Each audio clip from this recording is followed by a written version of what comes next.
The world's secret ruler exposed. "The ruler of this world will be cast out," said Jesus to the people on one occasion. John 12:31. Later, he added that the ruler of the world had no hold on him, and that the ruler of this world has been judged. John 16:11. Of whom was Jesus speaking?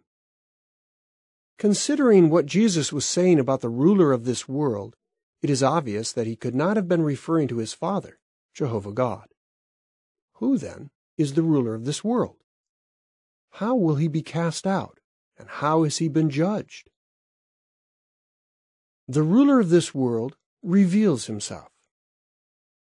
Just as a master criminal often takes pride in boasting about his power, so did the devil when tempting Jesus, the Son of God. After showing Jesus all the kingdoms of the world, Satan made him this offer: "I will give you all this authority and the glory of them, because it has been delivered to me, and to whomever I wish I give it. You, therefore, if you do an act of worship before me, it will all be yours." Luke 4:5-7. If the devil were merely a principle of evil, as some have suggested, how could that temptation be explained? Was Jesus being tempted by some evil thought or by some inner turmoil that possibly followed his baptism? If so, how could it be said that there is no sin in him? 1 John 3:5. Far from denying the devil's power over mankind, Jesus actually confirmed it by speaking of him as the ruler of the world, describing him as a murderer and a liar. John 14:30 and John 8:44, the New Jerusalem Bible. Some 60 years after Christ's encounter with the devil, the Apostle John reminded Christians of the devil's powerful influence, saying that the whole world is lying in the power of the wicked one. 1 John 5:19. That one, John also said, is misleading the entire inhabited earth. Revelation 12:9. Clearly, the Bible speaks of an invisible spirit as the ruler of the world. But what is the extent of his influence over mankind? The world ruler delegates power to associates. Writing about the Christians' fight for the faith, the Apostle Paul clearly identified their worst enemies. "We have a wrestling," he candidly said, "not against blood and flesh, but against the governments, against the authorities, against the world rulers of this darkness, against the wicked spirit forces in the heavenly places." Ephesians 6:12. Thus, this fight goes beyond the human sphere, since it is carried out not against blood and flesh, but against wicked spirit forces.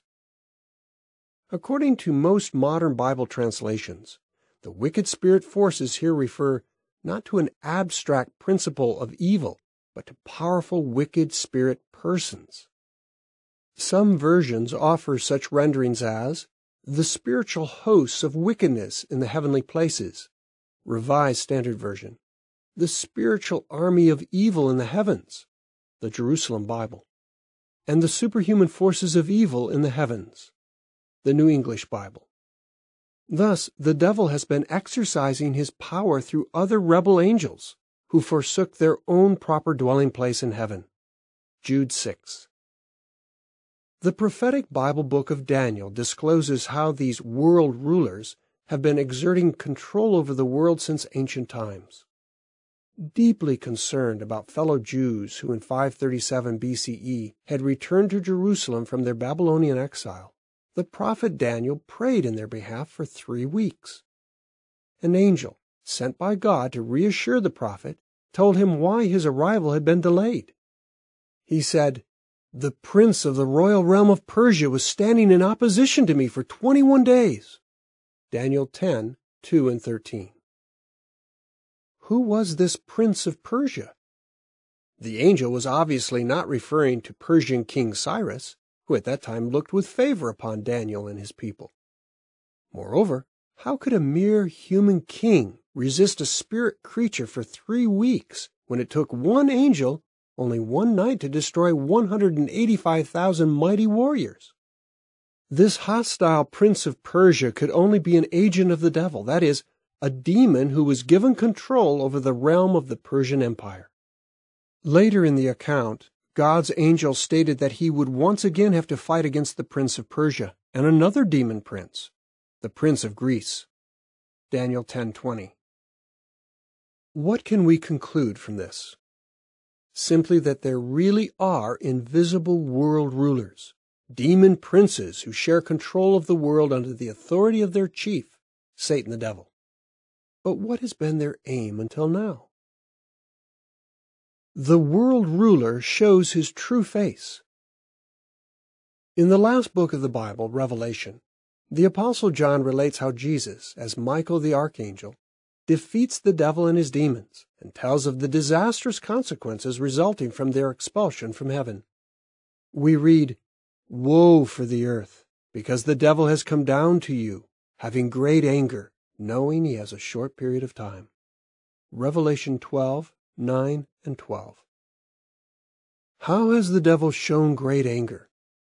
Just as many desperate criminals follow the policy of rule or ruin, the devil and his demons are determined to bring the earth and its inhabitants to ruin with them.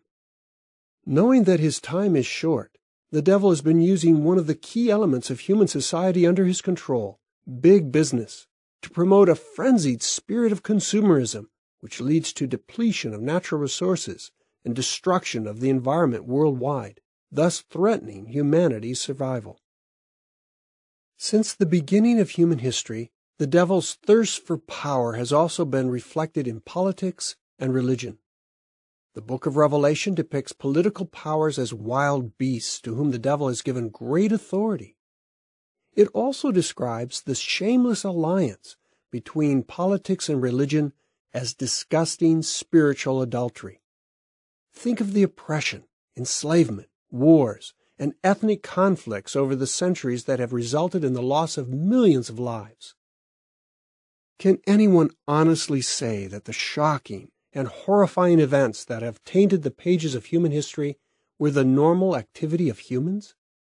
Or were they the result of manipulation by unseen wicked spirit forces?